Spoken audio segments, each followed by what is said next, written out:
بسم الله السلام عليكم ورحمة الله وبركاته. اسكو نود ونكسن وجنال كريم محد بره إن شاء الله تعالى ما أنتو حنين هيا قيبتي لبات do and does.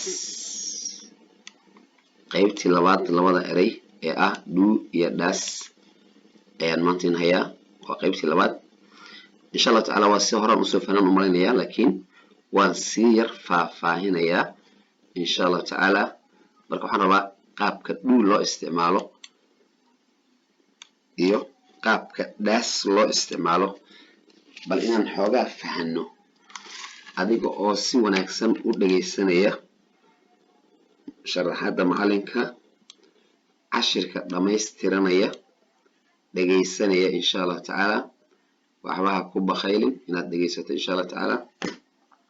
fadlan saabtan ka codsanaya cashirka mar alla markuu ku soo dhaco insha Allah ta'ala walaal hanaga ilaawin inaad markasta hadii aad cusub tahay oo aad channelka ku cusub tahay inaad subscribe tiraahdo inaad gambalelka riixdo inaad all si taabato marka labaad marka saddexaad all aad si taabato si cashirba uusan ku sheegin insha Allah ta'ala iyo weliba share aad noo dhahdaan like ta aad naga ilaawin hadii aad nala sii joogto insha Allah ta'ala fadlan like ta naga ilaawina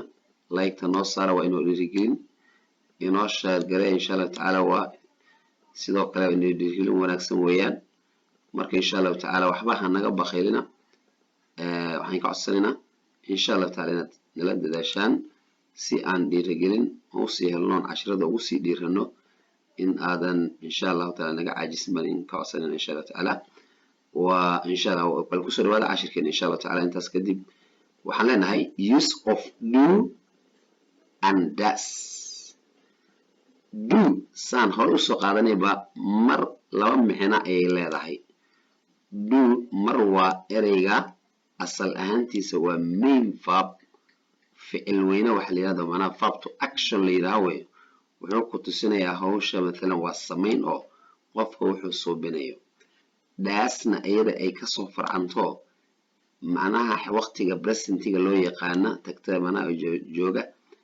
ayaa markii third person singular wax la yiraahdo ee qofka saddexaad mesela dadka markay hadlayaan waa saddex qof mesela hadle lala hadle iyo laga hadle ana english waxa lagu dhahaa first person second person and third person. So third person singular wali markuu yahay qofka saddexaad ee mufradka ah markuu yahay he she it way saddexdaas way he she it way marka iyaga markii ay ficilkan presentiga ay qaadanayaan dhuuda ayaa waxay ku darsadaan es ta oo ay das qaataan marka halkaas waxa fahmaya qofkii xogaa cashirka la sii socday ama englishka xogaa fahmaya insha Allah ta'ala dib ayaa markaan grammarka qaaweyn qaadanayna ayaan aad u faahfaahin doonaa haduu Allah idmo marka si ogaado daastan waxay ka timid dhuudan waxaana keenay ficilka presentiga ee macnaha today-da ah mar walba jooga ee iyo qofka muxuu ahaa third person singular ah ee laga hadlaha mufradka ah laga hadlaha midna haddaan iraahdo war maxamedow ninkii xasan ahaa maanta wuu maqan yahay haddaan ku dhaho aniga hadlaya waa hadle maxamedka aan la hadlayna waa la hadla weeyaan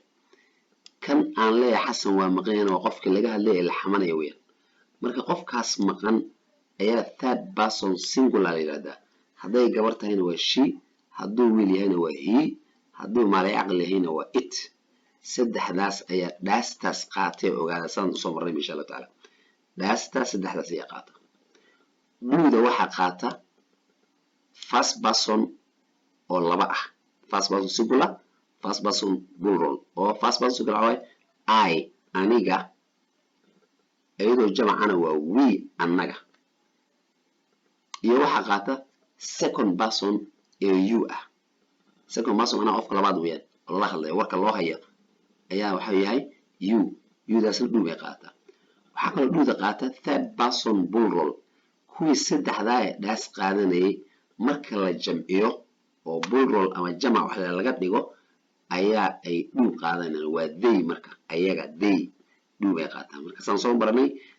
I we you they saddexdaas afartaas waxaan soo siinay do baan soo siinay marka insha Allah daasna waxaan soo siinay he she it marka sidaas ula kala socdo ereygan do ah asalka wuxuu ahaa do buu ahaa baalga daasta macnaha waxa ka wada do bay ahayd isbedelka marka third person singular uu sameeyay xilliga waqtiga ficilka presentiga ayaa daas ka dhigay insha Allah taala isbedelkaasi ku timaadee la soco ee erey gees ah u taagan mawsan asalkiisa okay batun qaybta labaad waxaan leeyahay the man ninka daas awak the man ninka daas wuxuu qabtaa awak shaqo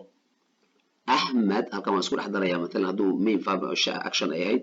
iyo hadii ay ficil caawiye tahay waan soo kala dhex darayaa insha Allah taala hadhow baan ku kala saari doonaa hadalad ma hadda si fiican ayada waxaan rabaa mana booska loo isticmaalayo ee cidda isticmaalaysa in aad ogaataan ka raba hadda insha Allah taala way the man ninka daas wuxuu qabtaa awak shaqo qabtaa Ahmed ninka leedana daas wuxuu qabtaa awak shaqo ayuu qabtaa he asaga oo ninkii ah daas wuxuu qabtaa awak shaqo okay halkan maxaa ku duugan marka fadlan waxaad ila fahantaa qofkan man ah ee ninka aan ku leeyahay nin hadaan dhahana waa nin Ahmed hadaan dhahana waa nin he hadaan dhahana waa nin waa isla asagi ka soo qaad inuu Maxamed yahay Maxamed baa nin aan walaale ama Ahmed ka ma ka soo qaad Ahmed ba ka soo qaad Ahmed waa nin asal qano magac la soo waana nin markaan hadlaya I can take 3 of this mid kamid ah mana one of these 3 saddexdan ama man baan dhihi karaa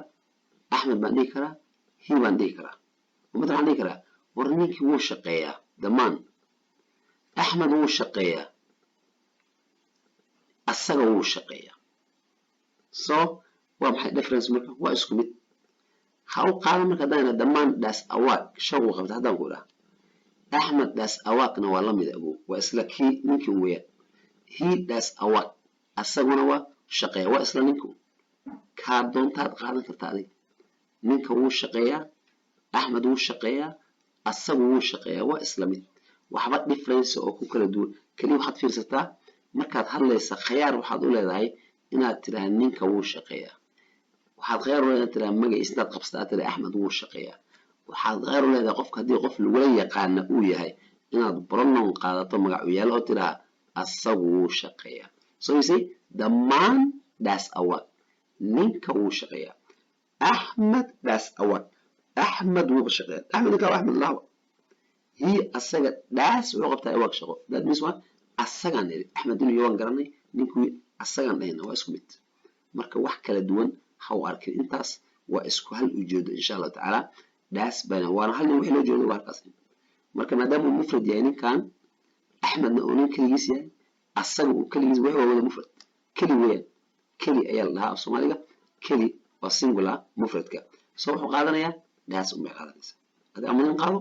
ama magaci oo macnaha tar macnaha bes macnaha aan qaato pronoun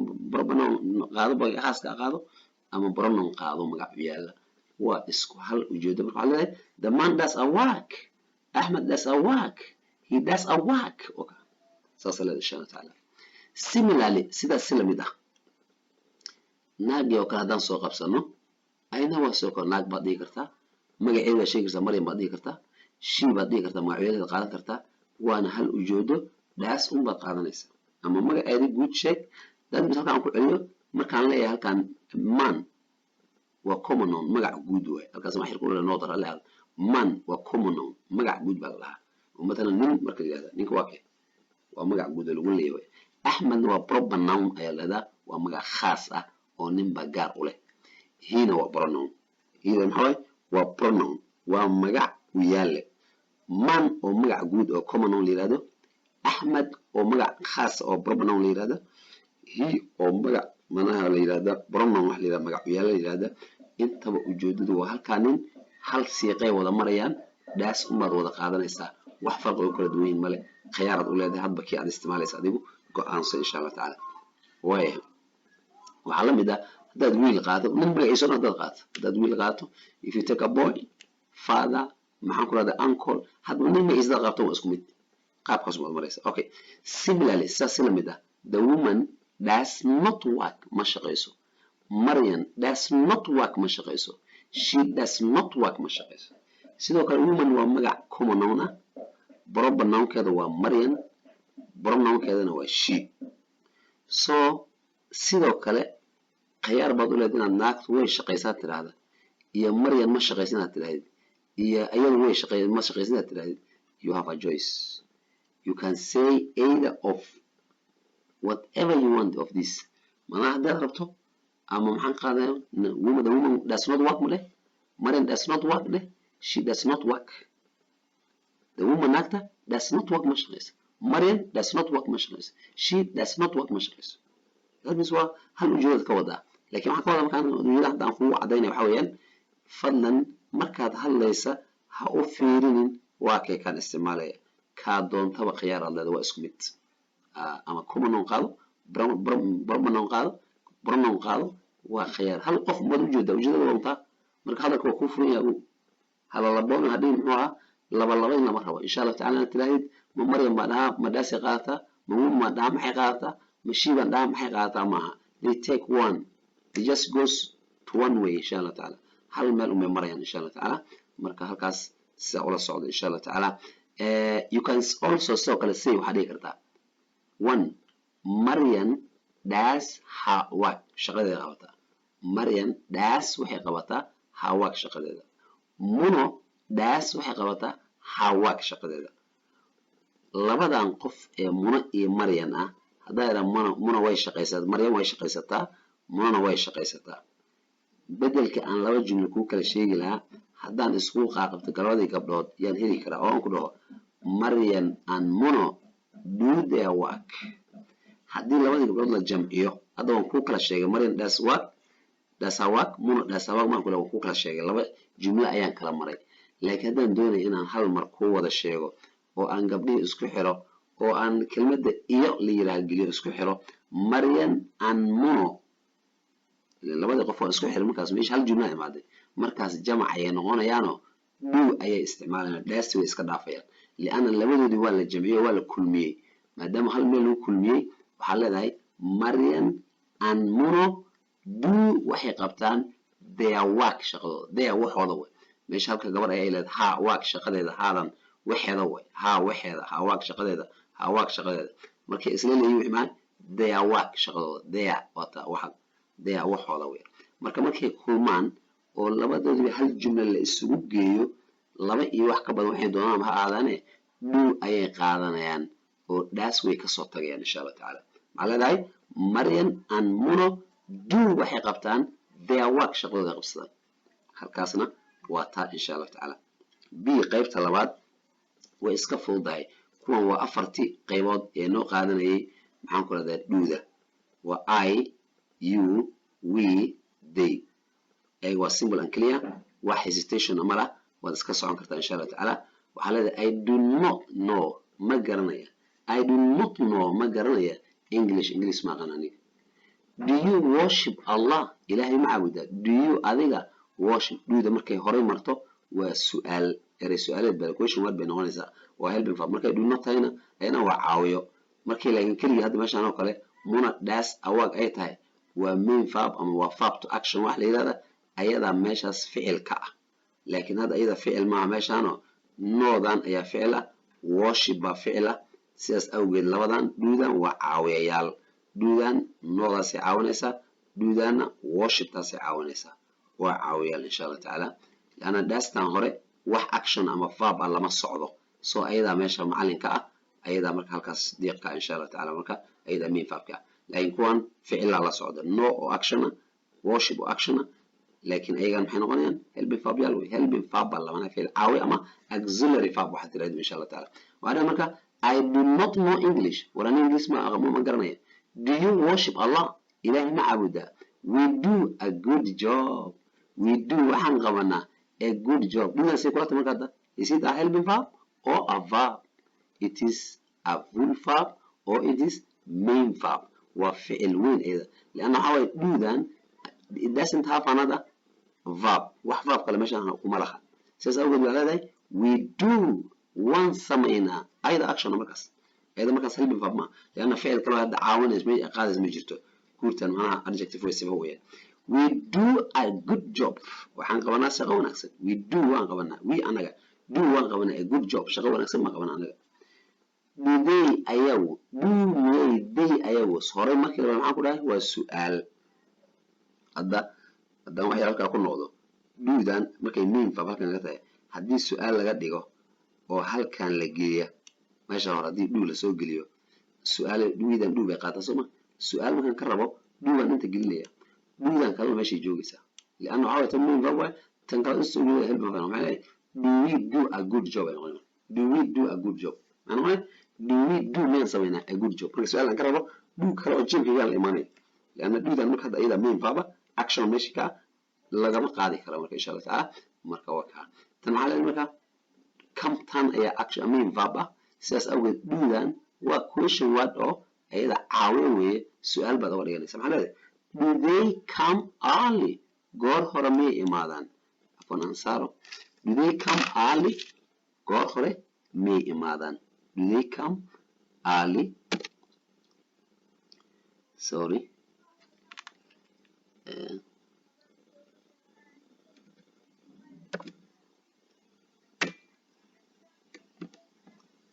عفوا مجدي بنكون يرجع رالي هذا ماشى مجدي إن شاء الله تعالى